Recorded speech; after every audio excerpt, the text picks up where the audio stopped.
Hi, Gerhard Bloom, once again looking at the tyranny and the delusions of the social justice movement. So today I would like to look at the question of equality under the law and Islam. Surely we can all agree on the principle of equality under the law.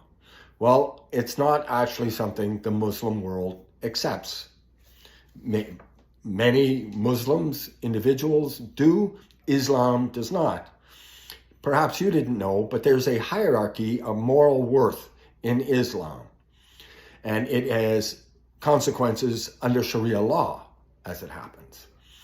Muslim men, not surprisingly, are at the top of this particular pyramid. They have rights and privileges those below them do not receive. And yes, Muslim women live under an absolute tyranny of patriarchal dominance. And no, our virtuous social justice warriors will say absolutely nothing about the treatment of Muslim women in the Muslim world and in private homes across Europe, Canada, and the United States. And yes, of course, there are decent Muslim families and wives who are not being treated with brutality. But in the Muslim world, the plight of women is shocking, absolutely shocking. And non-Muslims are held in very low moral regard. And I know you've been told that people of the book, Jews, Christians, Muslims, Islam respects all people of the book. Well, as it happens, you have to read the fine print here. Under Islam, if Jews, they have to accept Muhammad as the final prophet. They don't accept Muhammad as the final prophet, ergo, they're held in very, very low regard indeed. And for Christians, they have to deny the divinity of Christ. That's right, explicitly. They have to deny the divinity of Christ and recognize Muhammad as the final prophet.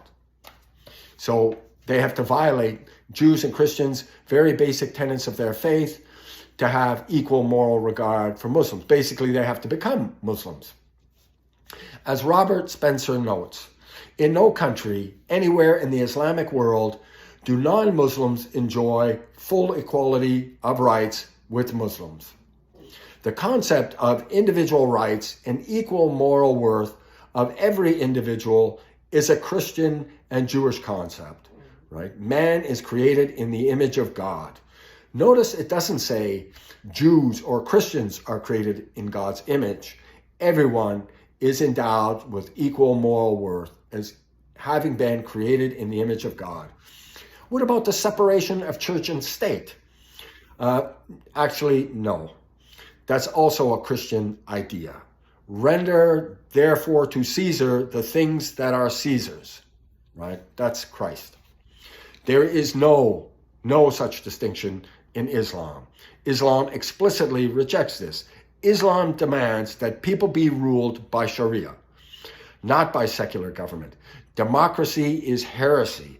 The rule of men by the laws of men instead of the laws of Allah, heresy.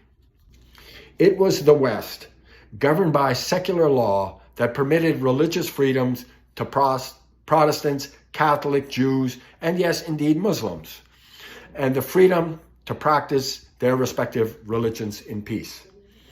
Although there are certainly religious and doctrinal differences between Christians and Jews, they share, or we share, deep fundamental agreements in important biblical values and principles. These Judeo-Christian ideas are being attacked by woke ideologues.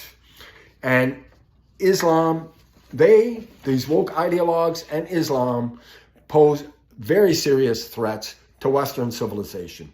In Europe, Islam is threatening to slowly capture country after country.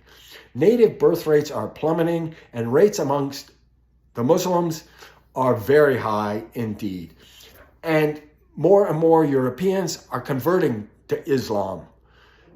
European native-born citizens are converting to Islam because, this atheistic, nihilistic society that's pervading in Europe and increasingly in North America and Canada, doesn't provide satisfying meaning in life.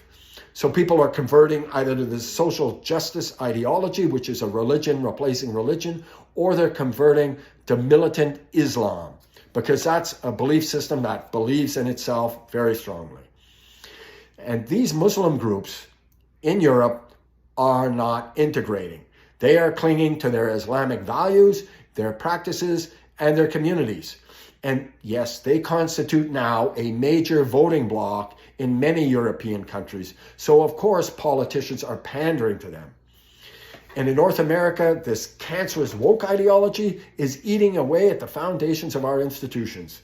Every aspect of your life is now subject to Marxist critical interrogation. This means you need to be radically reformed, and our institutions need to be radically reformed. So notice the parallels here with Islam with respect to the dignity of the individual. Woke ideology explicitly rejects this moral principle. They have their own metric of moral worth. Blacks, trans, and other alleged oppressed minorities, these are now at the moral top.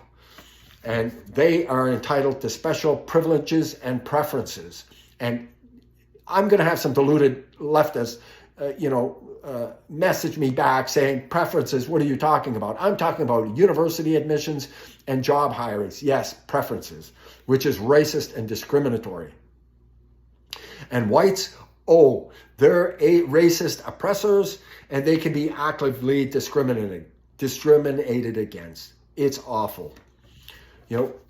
Poor white Americans, they have done nothing. They privileged, systemic oppression. It's nonsense.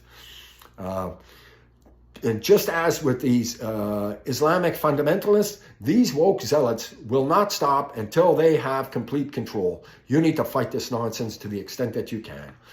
And preparing for that fight, please pick up my book, Deconstructing Social Justice.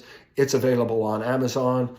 And it's not important because I wrote it, but the issues, they are important. Thank you so much for your time and attention. Bye-bye.